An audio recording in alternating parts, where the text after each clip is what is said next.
ಸ್ನೇಹಿತರೆ, ಎಲ್ಲರಿಗೂ ನಮಸ್ಕಾರ. ಮತ್ತೊಂದು ಹೊಸ ಅಪ್ಡೇಟಿಗೆ ಎಲ್ಲರಿಗೂ ಸ್ವಾಗತ. Karnataka examination authority village administrative officer in the revenue department, ಇದರ ಬಗ್ಗೆ ನಾನು ನಿಮಗೆ ಸಂಪೂರ್ಣವಾಗಿ ಮಾಹಿತಿಯನ್ನು ನೀಡುತ್ತೇನೆ. ಹೌದು ಸ್ನೇಹಿತರೆ, ಈ ಒಂದು ಮಾಹಿತಿ ಪಡೆಯೋಕ್ಕಿಂತ ಮುಂಚೆ ಇನ್ನು ನಮ್ಮ ಚಾನೆಲ್ ಇನ್ನೂ ಸಬ್ಸ್ಕ್ರೈಬ್ ಆಗಿಲ್ಲ ಅಂದರೆ ದಯವಿಟ್ಟು ಸಬ್ಸ್ಕ್ರೈಬ್ ಆಗಿ, ಹಾಗೆ ಬೆಲ್ಲೈಕನನ್ನು ಪ್ರೆಸ್ ಮಾಡಿ ಇದೇ ತರಹದ ಹೊಸ ಅಪ್ಡೇಟ್ಸ್ಗಳನ್ನು ಪಡೆಯಲು. ಕರ್ನಾಟಕ ಸರ್ಕಾರದ ಕಂದಾಯ ಇಲಾಖೆಯ ಗ್ರಾಮ ಆಡಳಿತ ಅಧಿಕಾರಿ ಹುದ್ದೆಗಳಿಗೆ ನೇರ ನೇಮಕಾತಿ ಸಂಬಂಧ ಕರ್ನಾಟಕ ಪರೀಕ್ಷಾ ಪ್ರಾಧಿಕಾರದಿಂದ ದಿನಾಂಕ 20/2/2024 ವಿವರವಾದ ಅಧಿಸೂಚನೆಯನ್ನು ಪ್ರಕಟಿಸಲಾಗುತ್ತದೆ.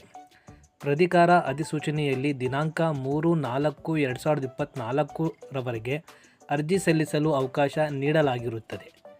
ಆದರೆ ಆನ್ಲೈನ್ ಅರ್ಜಿಯಲ್ಲಿ ಕೆಲವು ಬದಲಾವಣೆಯ ಕಾರಣ ಅರ್ಜಿಯನ್ನು ಸಲ್ಲಿಸಲು ದಿನಾಂಕವನ್ನು